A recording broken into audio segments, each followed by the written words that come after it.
Big up to everybody. I'm here today with Total Hammer, but these are wrong way around. So I'm putting that there. Putting that there. Now we're cooking. Big up to everybody. This is week 19 of the Premier League wrap-up show.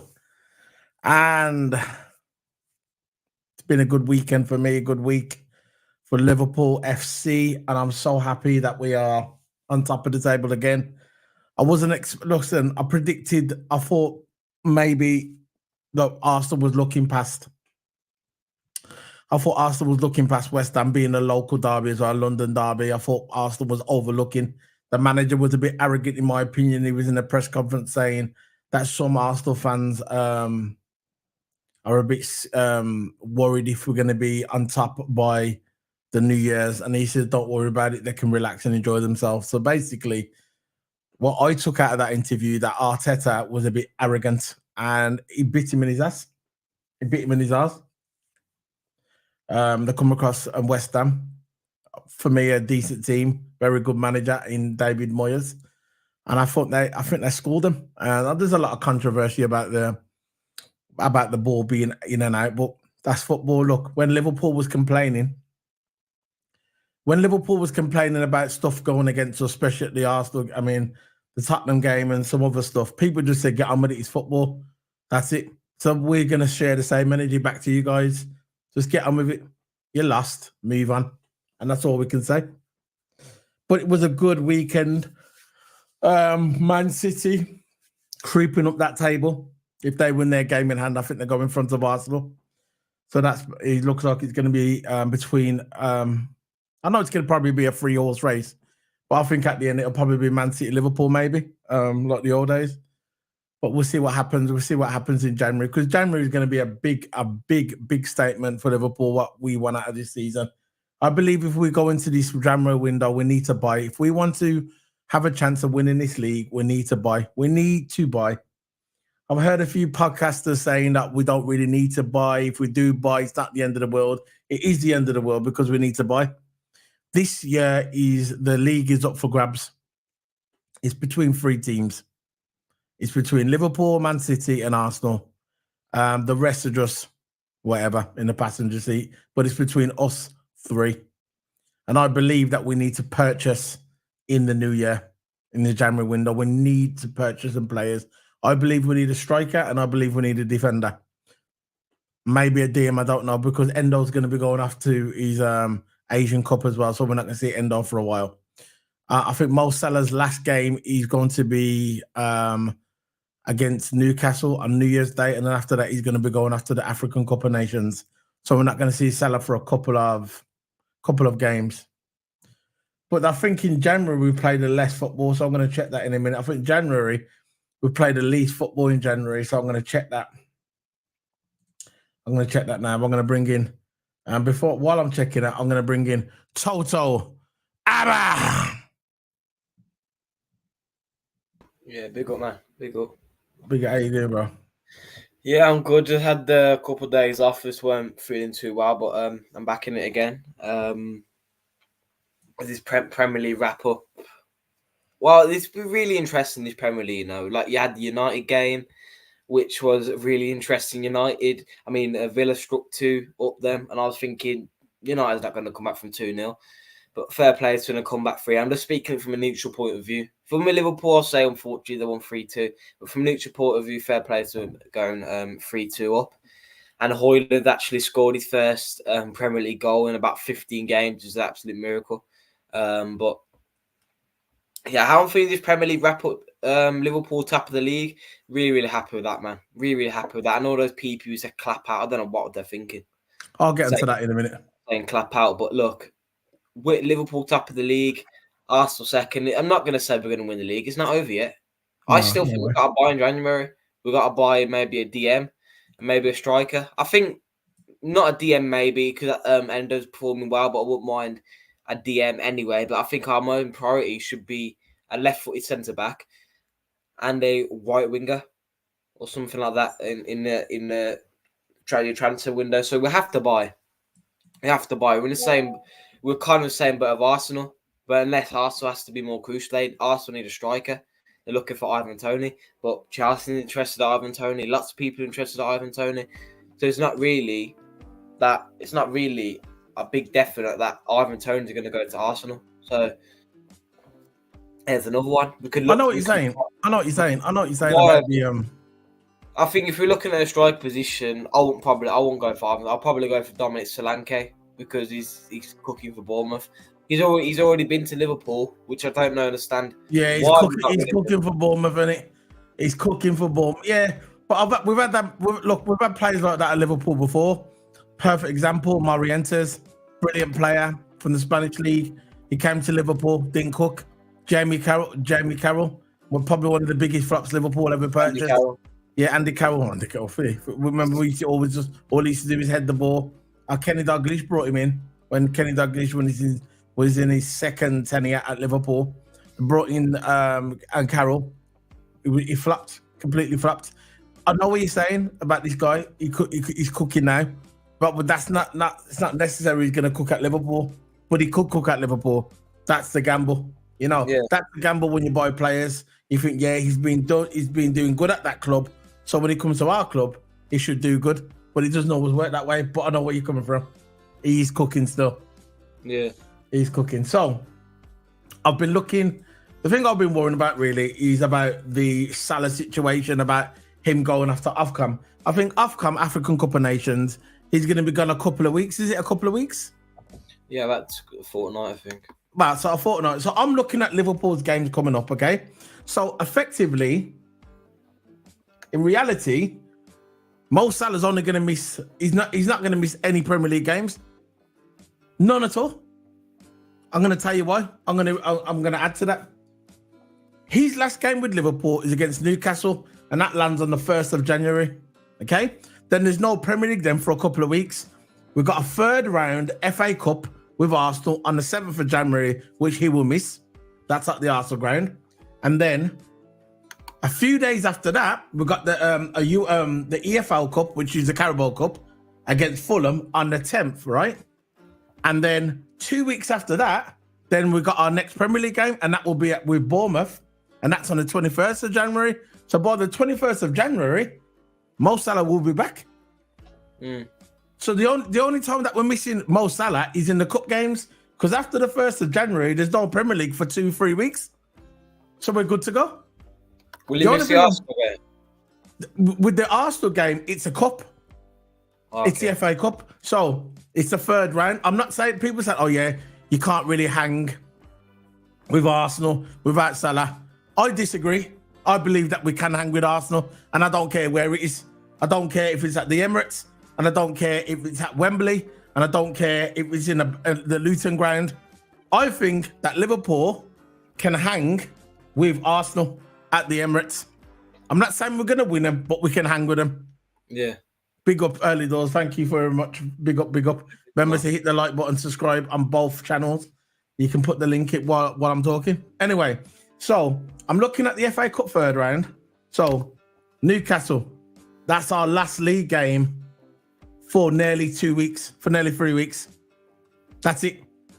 And after that, all we got is, so we've got the 1st of January, Liverpool versus Newcastle, last Prem game. After that, Mo Salah goes to AFCON.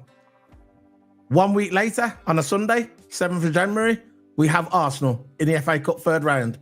Yeah. 3 or 4 days after that, on the 10th of January, we have Fulham in the Carabao Cup semi-final, which we should dispatch Fulham. And then another 11 days after that, there's no football for 11 days again, and then we're back to the Premiership. So by then, Mo Salah will be back. No problem. No problem. So really, it's not really a big thing if you think about it for the league. Because while Mo Salah's away, there'll be no league anyway. We just got cup games. So the only test for that, I'm looking, the only test is Arsenal in that third round of the FA Cup. If we can get through that, we'll be good to go, because we should beat Fulham in the semi-finals of the Carabao Cup. And we should, and then 10 days after that, we got the back Mo Salah, Bournemouth versus Liverpool. No problem. So I'm good to go. What do you think about that? Yeah, I think we have got good backups. We've got Harvey Elliott, who's been cooking recently. Every time he comes on, he scores most of the time. Yeah. And it's not even about his scoring; it's about his determination to come forward. He's really, really good going forward, and that's what we need. We need a really, really killer up front. And I think Szoboszlai can also play there. Szoboszlai can play the right wing. And not necessarily, we can't hang about Salah. No, I mean, what I'm saying is, yeah, I know where you're coming from, but what I'm saying is we don't have to worry about Mo Salah in the league, because when we're back to the league, he'll be back. Yeah, I know. That's what I'm saying. Like Salah, we don't need to worry about the league. Yeah. But what you're talking about positioning, like, I got you. Yeah. Carry on. Like, the league, there's nothing to worry about, But I think with Salah, he is a vital part to our team. But he has been missing recently. He has been missing a lot of chances. You saw that in last game with Burnley, we won 2-0. A recent game which came up. He missed a lot of chances. He takes too many touches, and he misses a lot of chances. But look, we don't need to deprive, so we don't need to put down Salah, because he actually puts the ball in the back of the net, and he's in double figures. So there's no complaints from there. At least we win. It's a win. A win's a win. But if when Salah's gone, where I'll play right wing, I'll probably play Elliott there, not Doak. I won't play Doak in the right wing because of his age, and and it's a really, really big game. Liverpool and Arsenal facing them again. We'll face them at the Anfield, and I think this one will be at the Emirates. So yeah, it's a FA Cup third round. And there's no legs. There's no legs either because it's the third round. So you're out. If you draw, you play a replay game, which you play like a couple of weeks after, which is an extra game you have to play, which I don't want to draw because I have to play a replay game, and I don't want to play a replay game. It's just extra games that we don't need. Yeah, but the replay will be at Anfield. Yeah, that's a good thing. That's a good thing. But again, it's an extra game we do not need to play, but Anfield is, of course, a positive. But playing Elliott and right wing, I'll be happy with that. But Szoboszlai did play good in the wing, you know. I saw him that one time when he played right wing or left wing, whatever. He played winger. You play winger. And he scored straight away. As soon as he got pushed up there, I think we subbed on Elliott to go in 8. And then we pushed up Szoboszlai to left wing and we subbed off Diaz. And then I think we started to play more of like a low block or something like that. But he did play wing, he played towards the left, and it did work. So I wouldn't mind him playing him instead of Salah. But probably the most preferable choice would be Elliott. But Szoboszlai, I wouldn't mind him start. But I think the most reliable option for the wing, I think, would be Elliott because he has been recently been scoring as well. Playing that attack, he can play 8, 10, and he can play that right wing role. So Elliott is really, really good there as well. You know what I like as well? There's been a lot of hints and rumours on internet today, and through Twitter and stuff like that, Instagram, about hints of Thiago. Saying Thiago's might be back. Thiago might be back. Thiago might be back at the game when we play Newcastle. There was talk about Thiago, that he's fit, that he's training with the team again. And we'll see what happens. But listen, guys, Thiago, brilliant player. I'm going to keep repeating myself, and I'm going to be consistent about Thiago. The guy's 32 years of age. He's 32 years of age. And I'm not saying he's finished. I'm not saying he's finished, far from it. But don't expect miracles when he comes back. That's all I'm saying. Don't expect miracles. Don't think he's just going to jump back in the team. He's going to be like the old Thiago. The guy's 32 years of age. And he's had a big layoff. He's had a big layoff. So remember that, guys. That's all I'm saying. I'm not being negative. I'm just saying he's 32 years of age. This is the same thing with De Bruyne with Man City. He's not the youngest man anymore. I know his game wasn't really about pace and stuff like that. It's more about passing, accuracy and precision. I get it with De Bruyne. It's a ball up. It's not really, his game is not really about speed. But at the end of the day, he's getting on as well. And it's the same with Thiago. 32 years of age. He might come back, he might cook, he might not. But don't expect miracles when he comes back. Because at the end of the day, he's been off for a whole year. It's been about a year now. And he's coming back.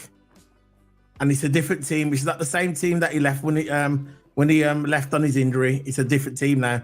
And he has to fit back into a new system. And again, I'll keep repeating it. He's 32 years of age. That's all I'm saying. So if he doesn't cook in the first couple of games, don't start going on Twitter and saying we want Thiago out. Don't be one of them fans and say we want Thiago out. Just see how it goes, because again, he's 32 years of age. And that's it. It's just the reality of the situation. He was a world-class generational player, but is he now? I don't know. But I think when he does come back, right, when Endo's up for his age in the Elite Cup, he can fill in for the 6th role. Yeah. He can really fit. But again, we've got Gravenberch, McAllister's coming back. We've got Szoboszlai there. So Thiago can be used as a bench player to cover that 6. If we need a double pivot, we bring on Thiago. And if we need more attack up there, we'll bring on Thiago, because Thiago is good at that. He's good at trickery. He's good at going forward. Right? But he can't start a full 90-minute game. Unless you're Milner, if you're 32 years of age, it's really unlikely you're going to start a 90-minute game for Liverpool the way we play, because you might get tired. But Milner was a different animal. Milner could play 90 minutes all day long if he wanted to. He's that kind of player. But Thiago, especially being a year back, like if you compare him to Milner weren't injury prone. He's always there on the bench for an option. That's why Klopp's always using, because he's reliable. But Thiago, he can get on the pitch and he can get injured within. Like he came back for like 2 games and he's injured again for a whole year. I don't know what it was. Right, I forgot what the injury was. But look, Thiago is not reliable injury wise. He's reliable on the pitch, but is he gonna have the staying power? Is he gonna stay fit for long enough to stay on that pitch? Because it look like, like that's what I'm saying. That's why we brought Nendo because he's not injury prone. The last time I checked when he's in Bundesliga, he weren't really injured that much. When it comes to Liverpool, he's not injured yet. Obviously, he only had a couple of games for Liverpool. But I think that's why we brought in Endo to fill in for the Milner role. Rotational player. The one has legs in midfield. Because Endo has legs in midfield. He can play 90 minutes. He's easy. Yeah, he can. He's like that. But, that's what I think we brought Endo for the Milner role. Or maybe Thiago. But I don't think we brought Endo for the Thiago. We brought him for the Milner role. To steady out the park. What's Mo Salah's goal ratio this year? I think I heard a stat today. I haven't really checked it. I'm trying to find it. I heard a stat today that Mo Salah has scored more goals than the Arsenal's front three.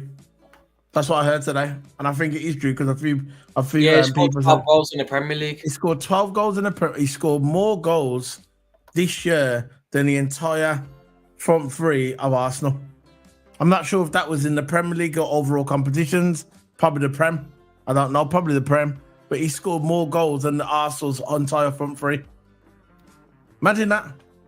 Well, who's Arsenal's front three? You got Saka. He scored 4 goals. He scored 4 goals, Saka. Who's your Martinelli? Yeah, I think he's only scored 1. You do that, and you find out that stat, and I'm going to continue with this. So, listen, guys. This is what I'm going to say now. This is what I'm going to say very clearly, very simple. This is where I'm just going to talk facts, and it may upset some certain people. It's just the way it is. I'm going to talk honest on my channel. It's my channel. I've had this channel for years and years and years. And I'm never, ever going to be fake. I'm just going to speak the truth. And that's just the way it is, in my opinion. Now, for all you Liverpool fans, not even, 6 months ago? Not even 6 months ago, was saying Klopp out. You remember? You remember when you were saying Klopp out? We want Klopp out. Just the way it is. That's just the fact. We want Klopp out. Remember, we want Klopp out. You remember them fans that said that? We want Klopp out. Klopp can't evolve. He's done what he can. He's won us the league. He's won us the Champions League. He's won us the Super Cup. He's won us the FA Cup. He's won us the Carabao Cup. That's it. He can't evolve. That's it. We need somebody else. You remember that? What now? What now? I could easily name names. I've got receipts. I don't do that, but I got receipts. I got receipts on all of yous that said, we want Klopp out. What now? Them same mans that wanted Klopp out, them same mans are all saying clapping. They're not even saying clapping, they're saying, oh, I love Liverpool. Look what Liverpool's doing. Liverpool's the best. Liverpool's going to win the league. These are the same mans that said they wanted Klopp out. But you're not hearing that now, are you? You're not hearing that now. They are. But I got receipts. I got receipts. I'll never forget. The negativity that was coming out of the Liverpool fan base before the season started, that's just the way it is. That's just the way it is. Going on people's channel, grown-ass men, going on people's channel, spreading their agenda. Spreading their agenda. Clap out, clap out, clap out. And if you wasn't clap out, you wasn't a true Liverpool fan. That was it. I'm a Liverpool fan first before clap. I know. That was the agenda. That was the agenda. What now? What now? The rule. I mean, you could learn a lesson from this. You could learn a big lesson. And you know what the lesson is? You know what the lesson is? Think before you talk and trust the process. Very simple. Trust the process. trust the process. Relax your body. And that's all I got to say. Yeah. Now, Toto, let's talk about the games over the weekend.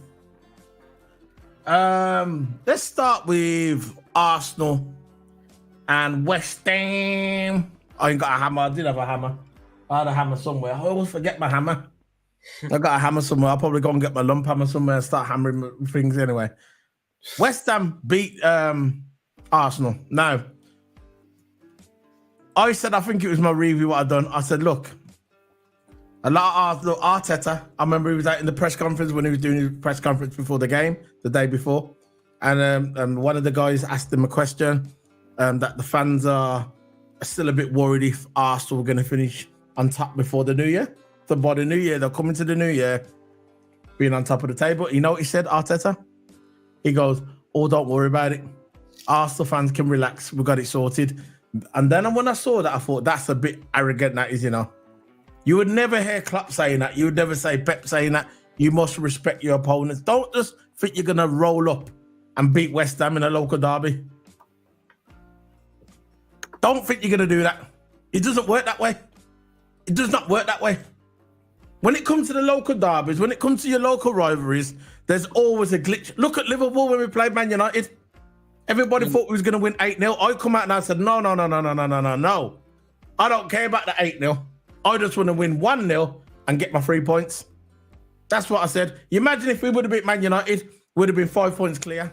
Imagine if we would have beat Luton, would have been 8 points clear. Imagine if we wouldn't have got robbed by Tottenham, where the referee come out the next day and said it was a human error, would have been 12 points clear. Remember that? We would have been 12 points clear. We are the only team to beat us, and it wasn't even a win, is Tottenham because we got robbed by the VAR. And then after he says, oh yeah, sorry, it was a human error. So really, Liverpool, in my eyes, is undefeated. Yeah. Man City's lost a couple of times. Arsenal's lost 3 times. We ain't lost. But people are still saying, oh, Liverpool ain't got no chance. Liverpool ain't got the team. I might agree to an extent. I think we got the team, but we need more refining. We need more players to add. Like I said, if we add a DM, add that, we're good, man. But anyway, the West Ham game, local. It was a London derby. Anything can happen in the derby. Anything can happen. Man United were crap the entire season, but they rolled up at Anfield, and what happened? They got a draw because it's a local derby. It's your local rivals. This is why when I play West Ham, I know we got a good record against West Ham, but no, a good record against Everton. But when we play Everton, I always think, oh, in my head, we might draw this because it's a local derby. So West Ham beating Arsenal didn't shock me. It didn't shock me, to be fair. It didn't shock me. Did it shock you, Toto? I don't know. No, because like you got derbies, like you got Chelsea, Arsenal. There's the common ones, but you got like derbies like Fulham's in London. You got Crystal Palace as well. If you get Crystal Palace versus Arsenal again, another derby. Chelsea versus Arsenal, derby. Arsenal versus Tottenham, derby. You got, say, Crystal Palace versus Fulham. It's a London derby. See, there's that many teams in London. Yeah, there's lots of derbies around, like Fulham's London, Crystal Palace in London, Arsenal, Chelsea, Tottenham. You got some in the lower leagues as well. But again, a London derby isn't just any old derby. It's proper. You know, it's local derby. You got any derby. It don't matter where it is. It don't matter. Like, I don't understand. It's rivals. I don't understand how Brighton and Crystal Palace is a rivalry. That's what I just don't understand, because I think they're like it's not the cold. Brighton's not London, but it's like, yeah, I understand where that is because it's similar. They're not far from each other, really. Crystal Palace and Brighton, really. It's 40 miles off the other end. 40 miles, I think, between them. Yeah, but we'll see. They need some rivalry, don't they? Big up to Uncle Raz, man. Big up, bro. Yeah, big up, man. I just had a rant on the I'm not sure if you caught it. I just had a rant on the about the Klopp hype people. I just had to get my rant in. You can go back and watch it on the replay. I had a rant about all these Klopp people that hated Klopp, that wanted Klopp out, that used to go at the grown ass man, going on next man's channel, spreading their agendas, going into spaces, going onto other people's YouTube channel, spreading their agenda about Klopp out. That's just the way it is. That's just the way it is. Klopp can't evolve. We want him out. If you want clapping, you're not a true Liverpool fan. That's what I heard for the entire summer. If you're not with Klopp, yeah, if you're clapping, you're not a Liverpool fan. I was FSG out and I still am, but I was never Klopp out. But all these men are spreading Klopp. Oh, we want Klopp out. We want Klopp. Where are you now? Where are you now? Very simple. Where are you now? I've got the receipts in there and I've got the receipts here. I'm not going to go spread nothing. I ain't no troll, but trust me, the receipts are there. I never forget. I never, ever, ever forget. Them same mans were just going clap out. And I thought, is this man on something? Is this man serious? After Klopp won us the Champions League, won us the Super Cup, won us the FA Cup, won us everything. And because he had one bad season, because he made a mistake, because he thought Flacco was fine, and he found out his legs went. He didn't know. He thought Flacco was fine. He made a mistake. But people say, nah, not good enough. We won out. Who are you going to get? Who are you going to get? How are you going to replace the best manager in the Premier League? It's not Pep Guardiola. It is Klopp. It is Klopp. Very simple. Very simple. That's it. That's all I have to say. Go on. Yeah, I've got to read some comments. Rich Huddleston, hi, Liverpool and Tony Town, big up, how you're doing? Liverpool top of the league, many thanks. Yeah, man, it's good. It's really, really good to see Liverpool top of the league. Rich Huddleston, Liverpool. Yeah, agreed. Yeah. Uncle had out them fools when you're on about the people who clap out. Yeah. I got the receipts, bro. Don't worry. Yeah. I got all the receipts, all in good time. Go. Just start off one of the games. Yeah, we're doing the West Ham and Arsenal, man. Go on, you go. All right, let me just present it then. Are you gonna put it on the screen? Okay.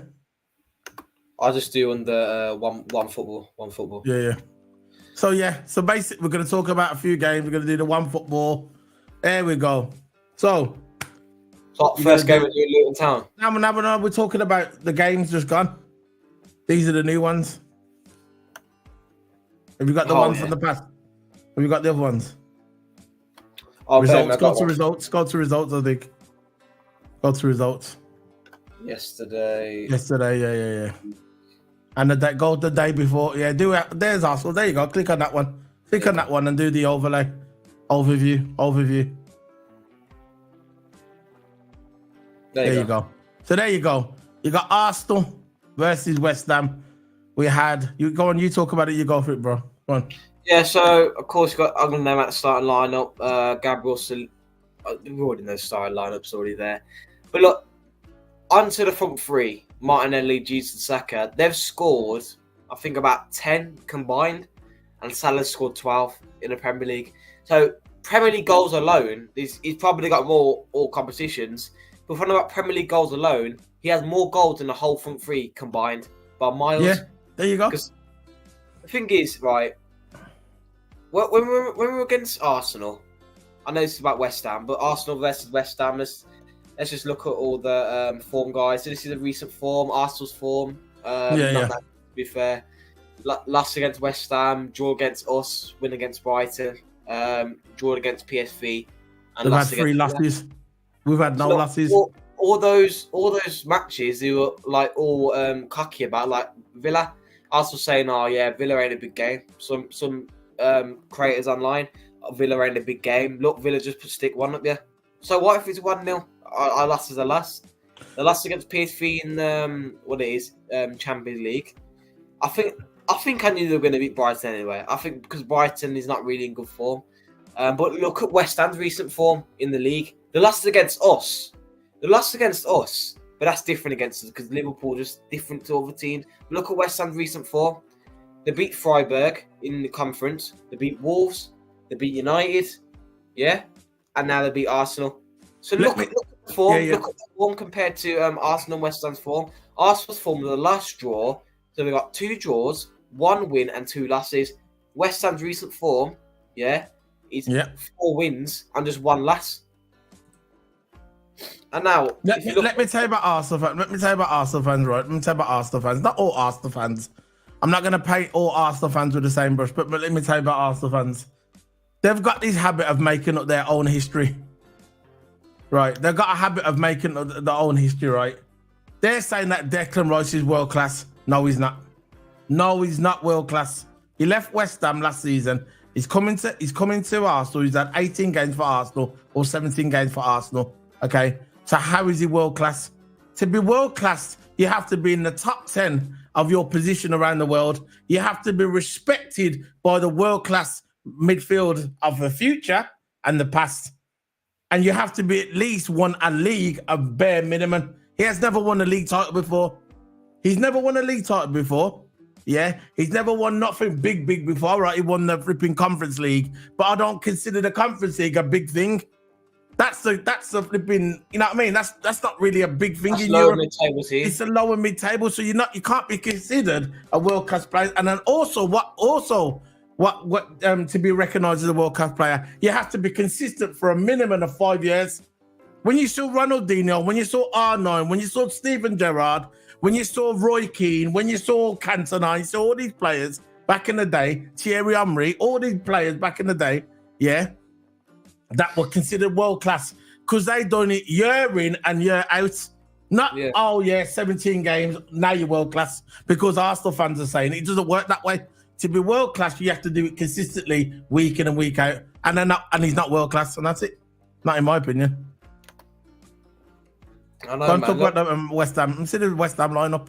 Who actually scored for West Ham anyway? So I watched some of it. So Thomas Souček, assist from Joe Bowen, and Mavropanos, assist from James Ward-Prowse. So they're the ones who scored. I think they've Arsenal right. I think Arsenal, if you look at that lineup, they're playing Trossard out of position because he plays as a false nine and he's not an 8.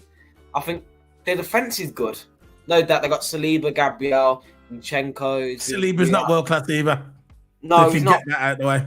No, he's not world class. It's world class is being used so many times. He hasn't played for France yet either, so he's not world class again. No, look, he's class, but he's not world class because he doesn't do it consistently. I don't see Saliba do it consistently. Right? No. It's what I mean. Like some people think, I don't know if it's an unpopular opinion or not. I don't really care. Saliba shouldn't even be compared to Van Dijk. No. But how much Van Dijk was won, and how much what he does on the pitch alone. If you actually watch Van Dijk play, forget the stats, right? No. You can compare them. No. You can compare them that are the both defenders. Yeah. I know that. Yeah, but as for Saliba being close to Van Dijk being one of them, nah, he has to prove a lot more because Van Dijk's done it for a decade. Yeah, see what I'm saying about the world class now. Yeah, you see? Van Dijk's won Club World Cups. He's won a Club World Champions Cup, League, everything. World Cup, not FIFA World Ballon d'Or. He got a Ballon d'Or as well, nominated as well. Nomination. He's got UEFA Best Men's Player of the Year. There you go. See the achievements. See where I'm going with the world class now.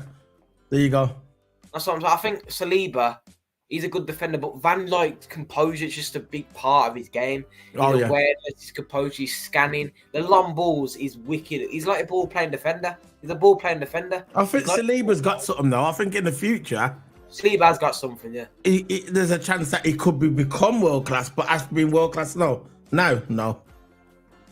Look, he has got potential to be world-class. There's no doubt about that. He's class now, but he's not world-class. Not yet, anyway. No. So these are lineups for Arsenal. These West Ham lineup for West Ham. I like Bowen, man. But Bowen, I would love Bowen at Liverpool, you know. He would cook at Liverpool. He can play right wing and he can play false 9. You saw him there. Look, he's playing false 9. Yeah. Right there. And I think another one which was good as well is Kudus. I think Kudus is another good one. Not really, you know. Sometimes he can have his bad day, but Kudus is a really, really good right winger, really prolific as well. But yeah, that's it for the. I'm seeing that lineup. Look, go back to that lineup again. I'm looking at that lineup. Yeah, no, I'm looking at Bowen. I like Bowen. I think when January window opens, if West Ham said to me, right, and I'm a Liverpool guy, yeah. If West Ham said to me, you want to do a swap for Nunes and Bowen, I would do it just like that, straight away. And listen, I'm a Nunes guy. Yeah. I'm not one of these that are going to throw them under the bus, but I'm also a realist. And if it was me in this situation as well, that we got a chance of winning the league, actually, I'd say, you know what, you can have Diaz and give me Bowen, one of them. You can have Diaz, but give me Bowen. So I'll have my Jota, I'll have my Bowen, I'll have my Nunes, and I'll have my Gakpo. Imagine that if we had Bowen in Liverpool, how much we would cook. Much we would cook. Because you know when they get the boy scoring, you know, he's one of them strikers, he knows how to hit the spot, bro. Pause. Anyway, I'm going to get onto the thingy. Richard Hutchins, hold on, you can read the chat, go on. You read that one, go on. Sorry. Right, so share for now.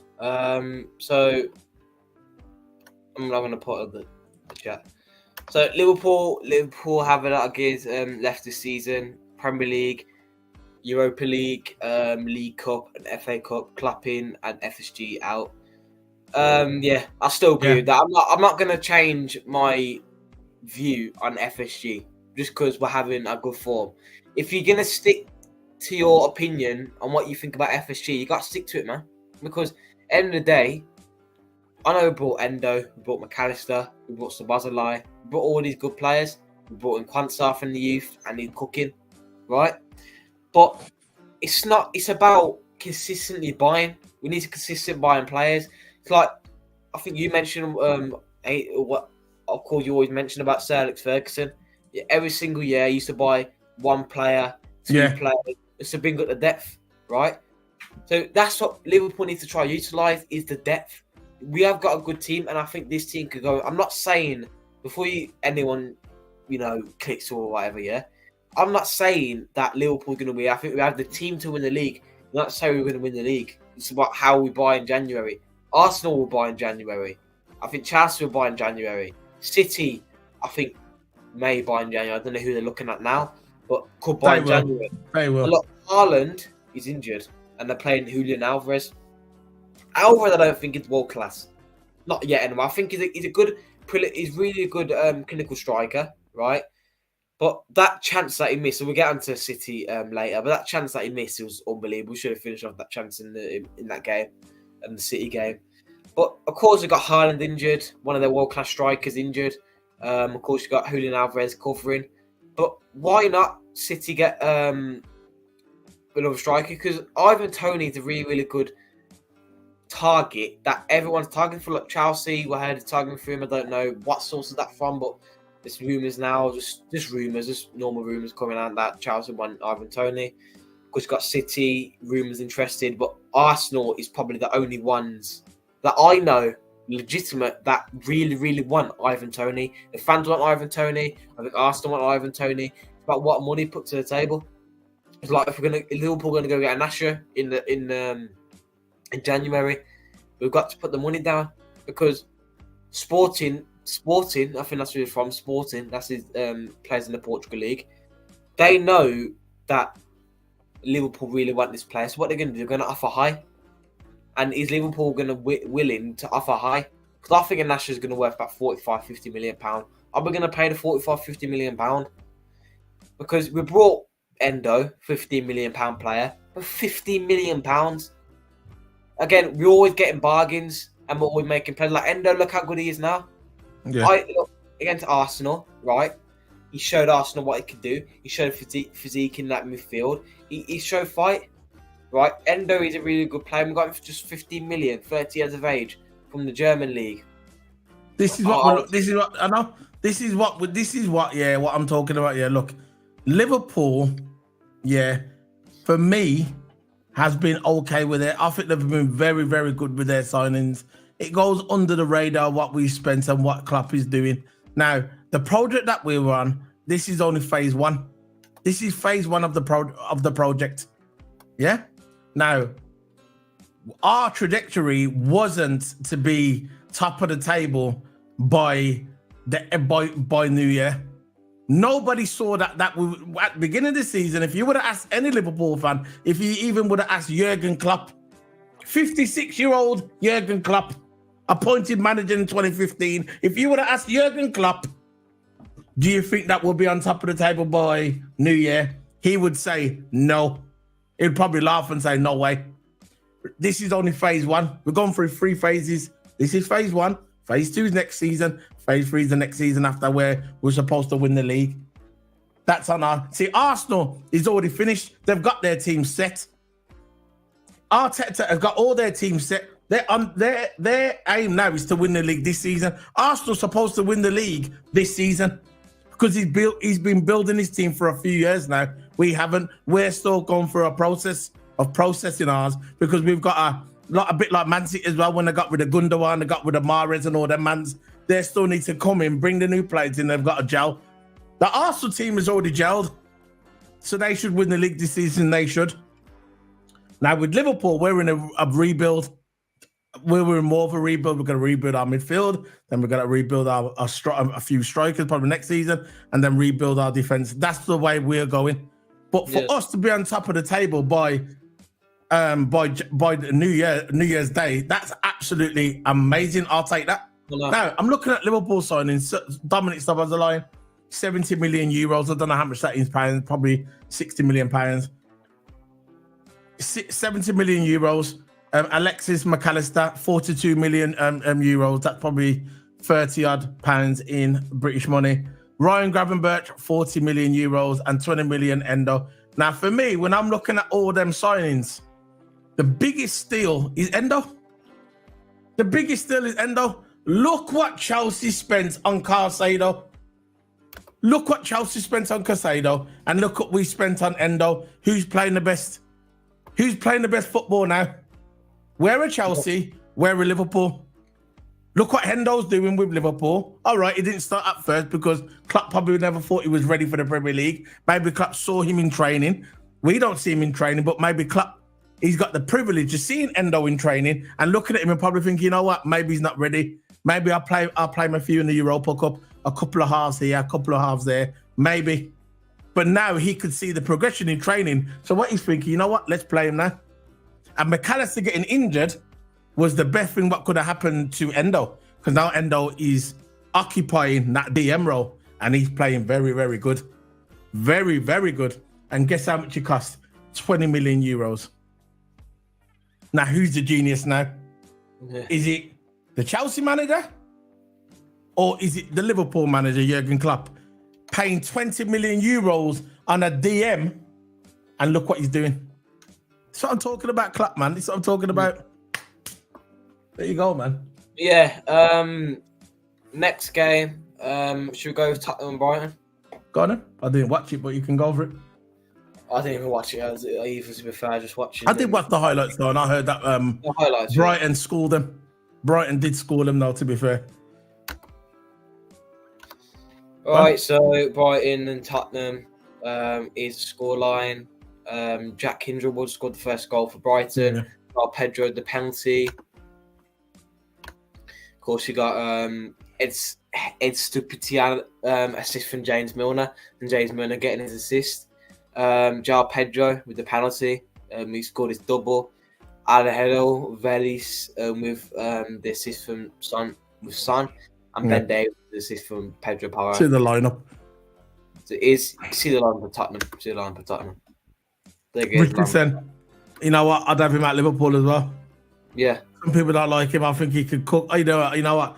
Even at this point of his career, I'll take Son.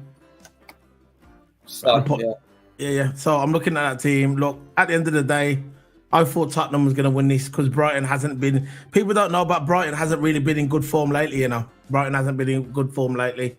And I thought Tottenham was going to roll over Brighton. And this is what I'm saying about football. Things happen. Things happen in football. Maybe Tottenham are probably beginning to realise now they're not one of the big fours. That's what I'm saying. Look, at the beginning of the season, the first 13 games of the season, Tottenham was cooking. Out of all the top teams, they were cooking. They were cooking. Yeah, they were cooking. And Azzy, mate, he was cooking as a manager. And he came in. I always thought look, now everybody said that when Harry Kane left Tottenham, that Tottenham would collapse. And I always thought to myself, no way. Maybe the problem was that Harry Kane was there. Maybe he was Tottenham. Maybe they needed to get rid of him to let the other players cook. Because Richardson is smashing it for Tottenham. Song is smashing it like he always does. Kurekeski's smashing it. I thought Tottenham's got a decent team coming forward. I think they got a decent defense, half decent defense. Yeah, but I wasn't expecting Tottenham to lose this game. I didn't watch the game. I watched the highlights, but I watched Match of the Day, and I wasn't expecting Tottenham to lose this game. But it is what it is. They're not going to win nothing anyway. Let's face it. The Spurs, they ain't going to win nothing. Let's see the table. They ain't winning anything. They ain't going to win nothing because the owners are not going to make no Daniel Levy. He's not going to buy no players. He does it every single year. Tottenham's in a decent position in the league, but he won't invest. He's not going to spend no money in the January window, and that'll be the Tottenham's downfall. And then what'll happen? They'll start losing. Then they'll start drawing, win the occasional game, and then that'll be the end of Tottenham. Tottenham's not going to be there. The top four is going to be Liverpool, Man City, Arsenal, and Aston Villa. Still sticking to it. Aston Villa had a blip, so it happens in football. They're still third in the table. I think the end of the season, top four. I'm gonna go with City top, Liverpool second, third Villa, Arsenal fourth. Arsenal fourth. Yeah, so I'm going for. That's what I think. Or Arsenal third, or Arsenal third and Villa fourth. But that'd be the top four. I don't know what order it's gonna be. I'm just saying the names. I'm not saying Liverpool's going to be on top. I'm not saying Man City's going to be on top. I'm just saying that, this is not in order. The top four teams will be Liverpool, Man City, Arsenal, Aston Villa. And I'm not saying in that order either. So, yeah. I don't really care about Tottenham, to be fair. We know how the Tottenham season is going to go. Daniel Levy's not going to invest. And he never does. And that's why, you know what I mean? This is why the last Harry Kane. Tottenham, in my opinion, I think what actually holding him back was Harry Kane, and I thought them cooking that early in the season, I'm thinking Tottenham's going to be a good team, going forward. I think Tottenham's going to be a good team going forward, but I don't know what's going on with them. And it's, what? I think of a neutral point of view. Forget the neutral point of view. I'm just going to say that. I agree on everything you just said. Bobby Clark, Connor Bradley, Ben Doak, Calvin Ramsey, Reece Williams, Nat Phillips, Sepp van der Berg, Fabio Carvalho, Cadio Corden, Scanian, James McConnell, Bachatek needs to be on loan. They should be. They're just kids. Euro Emery is better than Poch. I've been saying that all season. Yeah. I don't think Arsenal should have ever got rid of him. That's just my opinion. I thought it was a mistake when they got rid of him. But you know how Arsenal fans are, impatient. They got no patience. I'm hearing Arsenal fans now saying they want Arteta out. Are you off your trolley? They lose one game, right, and they want him out. Judge him at the end of the season. I don't understand what these Arsenal fans, because... Very reactional. Says they have one bad game, and now they're saying, we need a new striker, we need a new everything, we need a new team. Yeah, they were saying that before, to be fair. So, yeah, to be fair, they needed a new striker, and it's true what they're saying. They need a new striker, but now they're talking about the manager. It's not the manager's fault why they lost the game. Of course, he's partly to blame. Yeah. But it's the players. They shouldn't have got rid of Xhaka. They should have kept Xhaka and brought a striker. Yeah. They should have kept Xhaka. They should have kept him and bought a striker. That's all Arsenal needed. An out-and-out number 9. That's all they needed.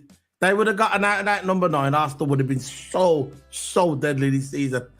I can't believe he never went out and brought out and out number 9, and that's where he made the mistake. The Arsenal manager, that's where they made a mistake. Because Jesus, he's not cooking at the moment. He's not consistent. He's injured most every time. Yeah, the Arsenal just needs to calm down, man. The fan base saying Arteta out. Who are they going to get in? Who they actually going to get in? Of course you got Unai Emery, right? I don't think they're going to. I think really going to keep on to Unai Emery. But why get rid of Arteta? Why get rid of him? They nearly won the league last season, right? They've done a good job. And just because they're having, one bad game against everyone, every single team has a bad game. You don't see Liverpool react to say, we need the clap out, we need the FSG out. Oh, you did. Oh, yeah. Come on, we've got to share the same energy. And not after one, not after one game, I'll get you. One game, that's what I'm saying. I'm saying after one game, we'll I'll get you. I understand about the Liverpool. We do share the same energy when we say clap out, when we're just losing that run of games. But we don't go out and start, questioning the manager after one bad game. We start questioning the manager after a bad run of games. Then that's when we start questioning, man. That's when we start questioning the owners. I'm still questioning the owners now about the money and about how we're gonna, spend in January. I'm gonna see how the owners do about that one. But about that, I'm not gonna do the City versus Everton game because that's not really a big game. Let's do United versus Villa. No, we'll do the Man City game. Let's do the Man City game. Look, let's talk about Man City. We're not gonna go through. We're not gonna go through it with a fine-tooth comb, but let's talk about it. Let's talk about the Man. We don't need to bring it up on the screen. We can just talk about the Man City game. We're not going to give him the privilege to do that. So we're just going to talk about Man City. Right, Foden cooked. He was probably the man of the match. I didn't watch all the game again. I'm not going to sit down I'm not going to sit down in my holidays and watch a Man City game unless they play Liverpool. Not going to do it. You got to enjoy your holidays while you can. Because after the holidays, you're back to normal, back to work and do your thing, innit? So you got to enjoy your holidays. So I'm watching Man City. There wasn't really at the best Man City, but there's one thing what stood out for me is Foden. Foden took that game by the scruff of his neck and he says, "Nah, we're going to win this game." And he was playing brilliantly. Foden, absolutely brilliant. I saw him and I said, he's a talent. He's got a chance. He's got a potential to be he's not world class yet, but he's got a potential. He's got a chance to be world class. I can see Foden. This is what I think. I can see Foden because he's only a young lad. I can see Foden when Pep leaves, because he will leave eventually. When Foden gets to that part of his career where he's cooking week in and week out, I can see a club like Barcelona or Madrid calling for him. Foden. Same thing what they've done with Steve McManaman. Steve McManaman was cooking back in the day. Real Madrid took him. Robbie Fowler, he went abroad, I think. All these legendary players eventually will go abroad. Just like what's his name? He played for Tottenham. What's his name? The Welsh guy. I forgot his name now. He retired last season. Huh? Yeah. Same with him. He went to Real Madrid.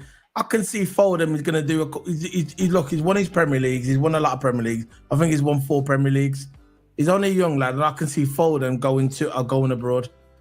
Because he's talented. I give it him. He's talented. He's a talented guy. But again, it needs to be more consistent. But once that and the consistency will come, and when it does come, I think he's going to cook. So what are you saying then? Yeah, I think City, don't count them out of not winning the league yet. No. Because they're still 4th, right? And they're only 3 or 4 points behind 2nd and 3rd. I think they're only 2 points behind Villa and they're only 3 points behind Arsenal. So look, Villa, just because City's in 4th doesn't mean they're out of the league. It's not even halfway through yet. It's nearly halfway through. It's not even halfway through yet. So City, I'm winning the league. Don't count. That's what I said in my prediction. That's why I said City could win the league. I still think City could win the league. I think it's going to be City first, 2nd Liverpool, 3rd Villa, and 4th Arsenal. That's what I think it's going to be at the end of the season. I think really good Champions League football. But yeah, my opinion on the City game, I think this was just a definite win for City.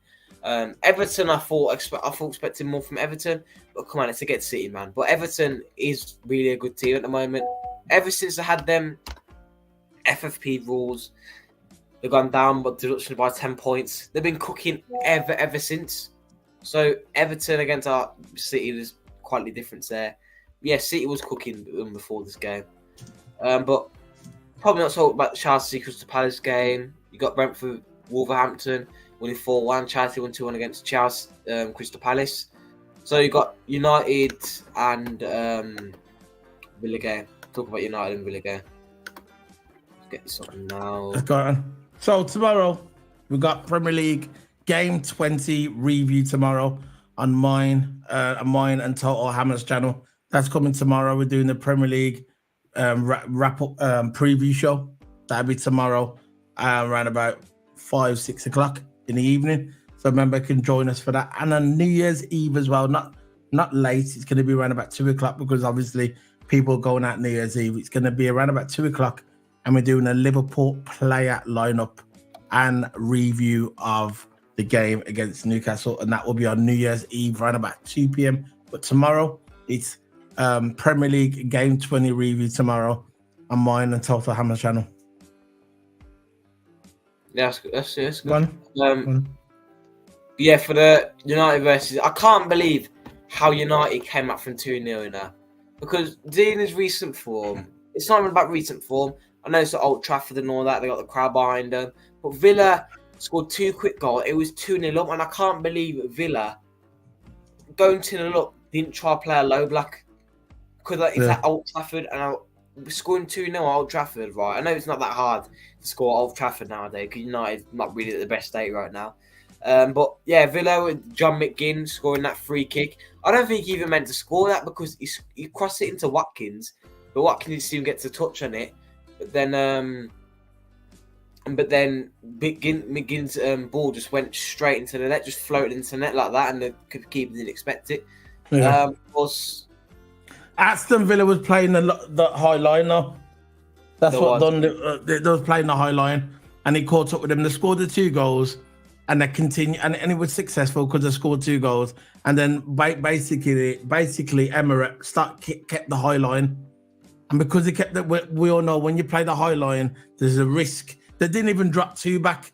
You could at least, Villa could have at least dropped 2 of their defenders back a little bit to cover up, but they was playing the high line, and because they was playing the high line, they got caught. And even when Man United scored 2 goals and it was 2-2. He still continued to play that high line, and it caught up with him, and that's why Man United got that goal at the end. This way it is, Maybe he'll learn from it. It is what it is. Villa should have won.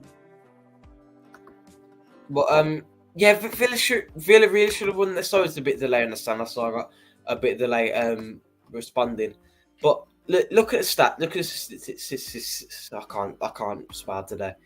Look at the stats, right? Possession, Man United 45%.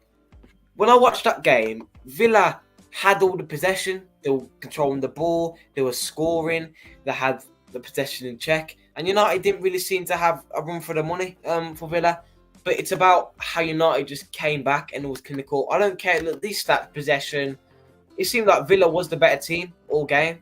But United was shooting on target more. They were winning.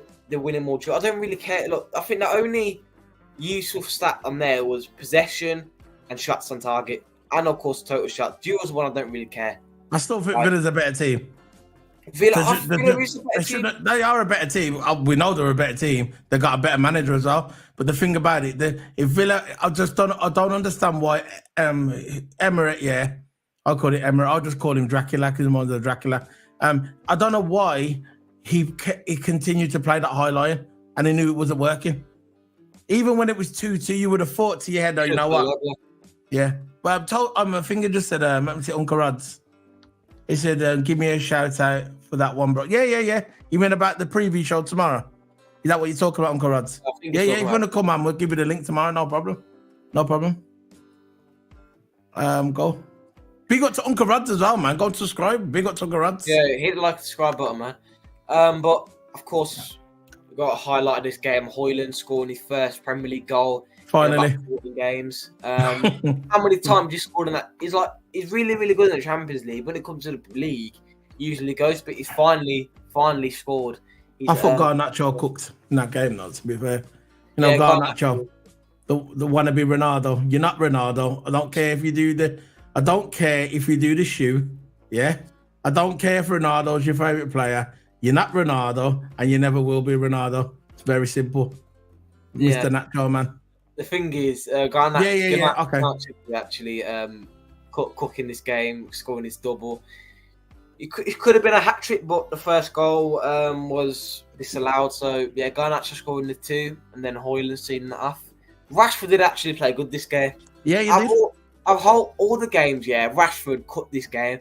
It's like we think with Rashford, right? Last season, how he cooked all season, right? Yeah. But now, not all season, but the back end of the season, he slowed up a bit. But this season, he hasn't really been cooking. But when it comes to this big game, he showed up. Like I always say, big play showed up in big game. But for some times, right?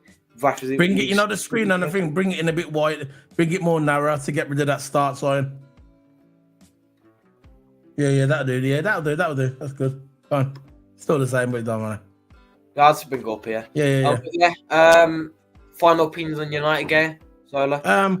I thought Man United, I thought Villa, the reason why Man United won is because Villa, like I said, continued to play that high line.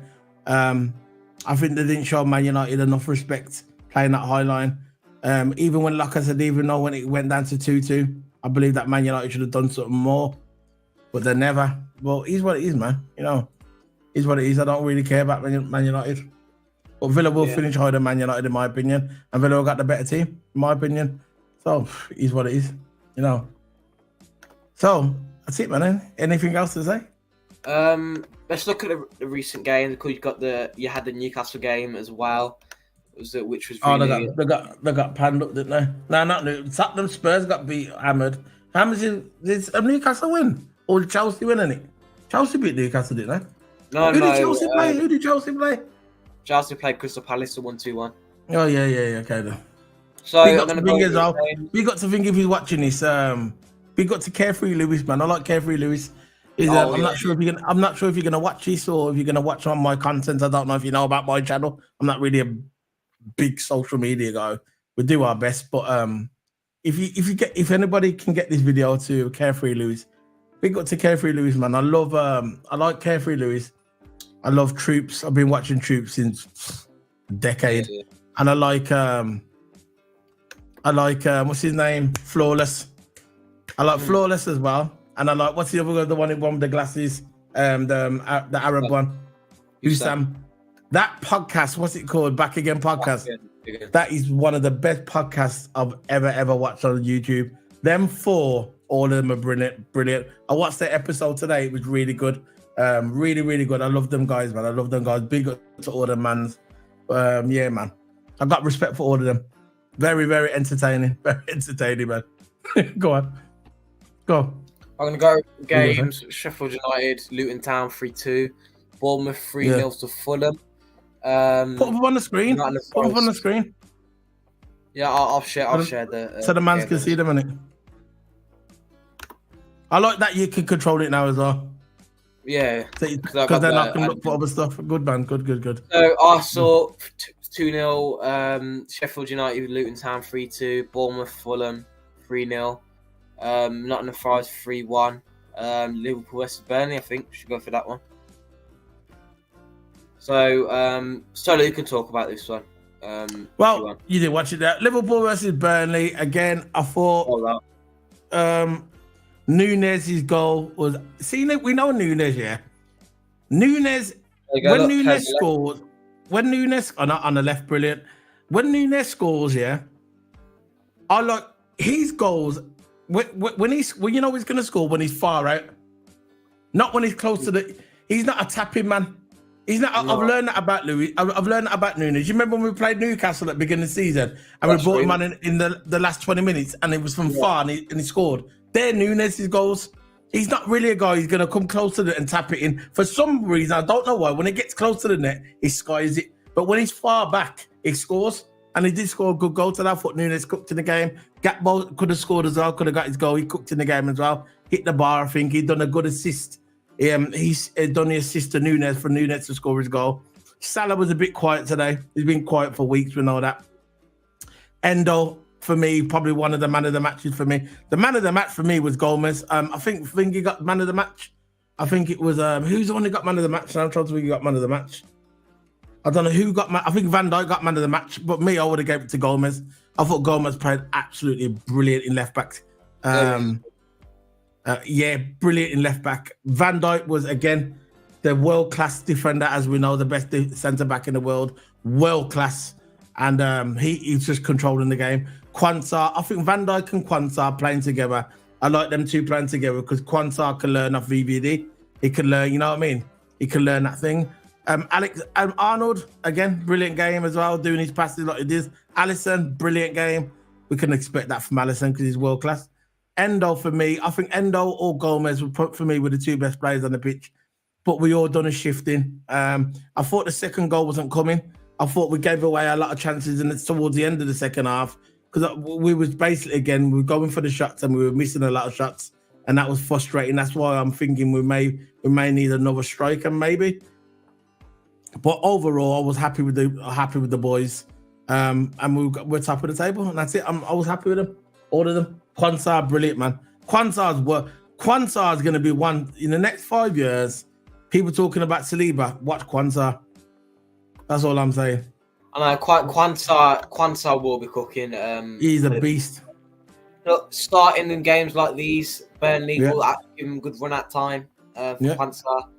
And Gomez in that left back position, he's good. He's good there. Gomez can play both sides. Like I think his original position was left back, but then he changed to a centre back. Now he's right back, but now he can play right back, centre back, and left back. So he's versatile. He can play anywhere at the back. Really, he can play anywhere at the back. Yeah, and Gomez nearly scoring again. Gomez nearly scored, by the way, again. Gomez. So he's trying to get his first goal for Liverpool. The guy's running forward. Yeah, the guy is running forward like he's a striker. He's done that the last couple of games. He nearly scored, you know. But yeah, overall, I was happy with the boys. I'm happy with Gakpo. Salah, not so much. Nunez, he had a decent game, especially first half. Gravenberch, for me, taking too many shots. Too many little dummies. Just get the ball and smack it clean in the net. I saw in that match, there was a part of the match, I think it was the 75th minute, and Gravenberch had the ball, and I thought he could have hit into the net, and he was doing his little shimmy. Forget the shimmy. Hit it clean in the net, and I thought Gravenberch could have scored, but he'd done too many touches. Elliott is proper English player. He gets the ball and whacks clean. There's no little shimmy. I know Gravenberch is a Dutch player, and that's how the Dutch mans are, but I thought Gravenberch could have done a little bit better, and then maybe he could have scored. But apart from that, it is what it is. But he says there, Richard Hutchison, don't worry about Salah, because you know when Salah leaves on the AFCON, yeah? Really? The last game, he's going to be playing in the Newcastle game, yeah? I think he's going to play in the Newcastle game. And after that, when it comes back, the Premier League won't be on. There's no Premier League for nearly 3.5 weeks. We're just in 2 cup games. We're going to be in a Carabao Cup game, and we're going to be in a third-round game against Arsenal. That's it. And when we play our next Premier League game, Salah will be back. So we're not going to miss Salah in the league. We're just going to miss him in the cups. So I'm not really bothered about that. I think Szoboszlai you got options for the right. You got Szoboszlai that could go on the right. You got Elliott what can go on the right. We've got our options. There's options there, unless we want to go and buy a right winger. I don't think Liverpool's going to do that, but no, I think we've got options.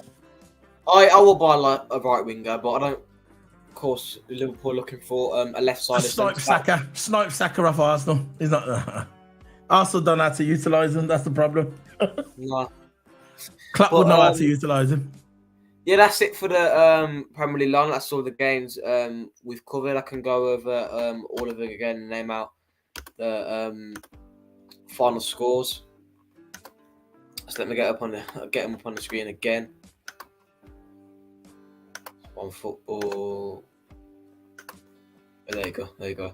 So they're the results. 2-0 West Ham, 4-2 to Brighton, 3-1 to City, 2-1 Chelsea, 4-1 Wolves, 3-2 Man United, Liverpool 2-0 to Burnley, Luton Town 3-2, scrapping out again, 3-0 Bournemouth, and 3-1 Nottingham Forest to Newcastle. So yeah, that's how do you think the Premier League weekend's gone so far? Agreed. Oh, the Premier League. You mean the week? Yeah. Last couple of weeks. We're on top of the table. So I thought about other teams. For me, personally, I think he's been going smoothly. I thought we should have won that Arsenal game. That's the only thing what really kind of, pees me off. And I think we should have won that. I think we should have won that Luton game. Because there must be, if there's a record for the most missed chances, that has to be the game. The amount of chances we missed, that was so frustrating. And getting robbed at Spurs by a human error. It's all right saying it the next day, human error. There's no point. They just reversed the decision. You could do, but anyway. Apart from that, I think we're undefeated, in my opinion. We're undefeated this season so far. We should be going on to the Invincibles, trying to get the Invincibles record. That's what we should have been doing. A lot of man said, you wouldn't have got it. You don't know that. Say we finish the league now undefeated, what then? What then? Think about it. If we finish the league undefeated, say we draw a couple, win a few, but we don't get beat, Imagine that. That would have been the Invincibles. Oh, no. Oh yeah. Yes, very good Christmas. Big up to Philip Bidwell. Thank you for joining us today.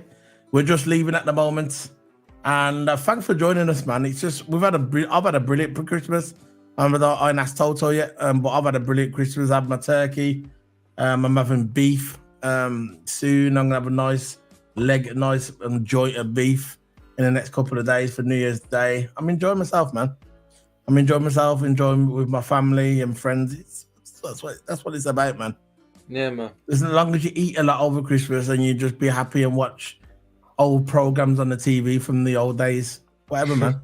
But I've had a good Christmas, and I know Liverpool's had a good Christmas, and let's just keep winning. But all I ask for everybody before I put it onto Toto, all I ask is stop for them people that said clap out, because I know who you are, because I got the receipts.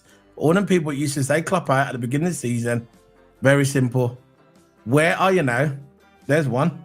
And two, think before you talk. And three, trust the process. Very simple. Go for it, Toto. Yeah, my last things for us say, you can go hit that like button on both channels, because we're double streaming on both channels. So go hit the like button, hit the subscribe button.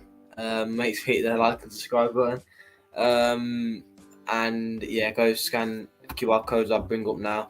So I'll give you a couple seconds to scan it. If I've got him. I've got the QR code. There's the QR code there. Toto Hammer. There's his QR code in the corner. Go and scan that QR code. That will open a portal, and you'll see all of his social media. There's that QR code. There's my QR code. So scan that. That'll open up the social media. You can do that. You can watch on the playback. And there's the Buy Me a Coffee. So if you want to buy me a coffee, you can come back in. If you want to donate anything to the channel, 50p, £1, £2, it goes there. Buy me a coffee. I think Toto's been kicked off. Oh, thanks, man. Thanks, Uncle Rods, man. Remember, guys, share this video. I don't know where Fingy's gone. Toto Hammer. I'm not sure where he's gone. Oh, there he is. Is he back? There's Toto Hammer. Toto Hammer back. There you go. So yeah, there's the QR code, and then buy the coffee, whatever. It's all there. So Toto Hammer, man. That's it. So we'll be back tomorrow.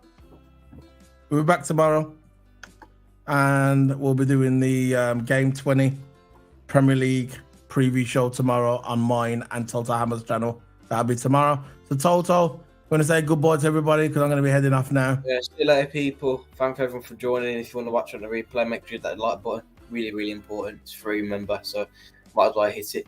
But yeah, see you later, guys. Toto Hammer, I'm off. Big up to the man, them. Big.